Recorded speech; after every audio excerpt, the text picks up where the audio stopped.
حال شما خوبه؟ مرسی. ببخشید آقا میتونم تشریف بیارم؟ بله انشالله بیان خدا میان طرف قربان؟ حتما میان بله.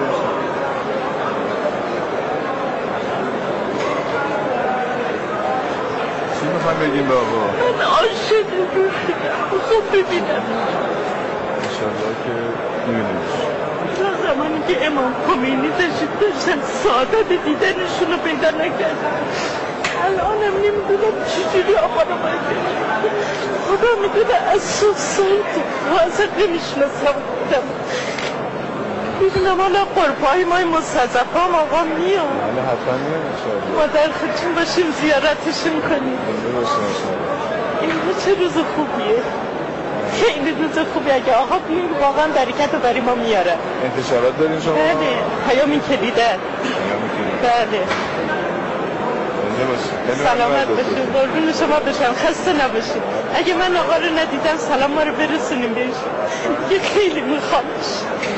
خیلی دوستش دارم. نوکه وای چه کتابای قشنگی. اصلا این دوربینم که من اینجا نمیبینم. وای چقدر اتفاقیه. یه دوربین چقدر اتفاقی من دوربین رو دیدم. وای سلام علیکم. ببخشید آقا میخوان تشریف بیارن؟ بله میخوان تشریف بیارن. ای وای خدا خیلی احساساتی شدم. از این بر میخوان تشریف بیارن یا از این بر میخوان تشریف بیارن یا هنوز مرددن شک دارن؟ حتما میان. بله میان.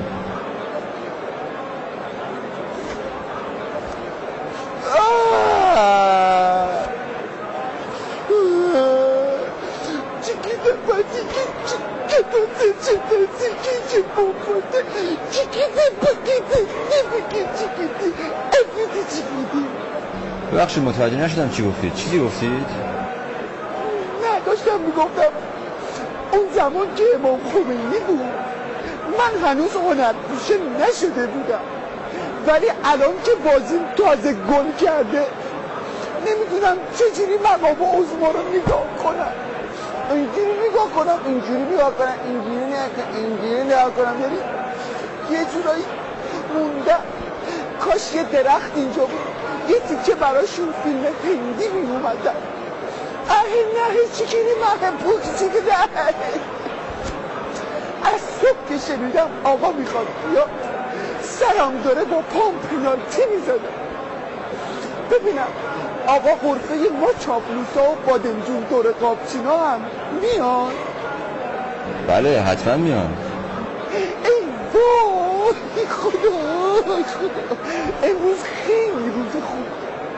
خراشیر میدن گوسفندا ار میکنن بوی خوش پرنده ها بعبع کلاغا همینجوری دارن.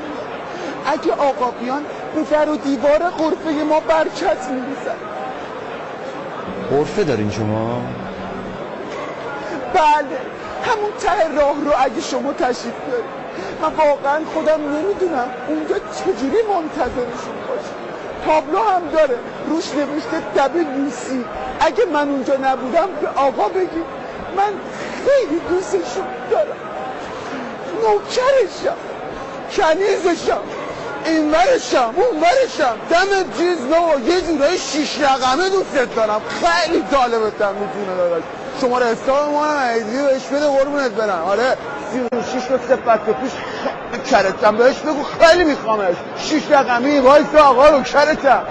خدا نمیدونم چی کار کنم.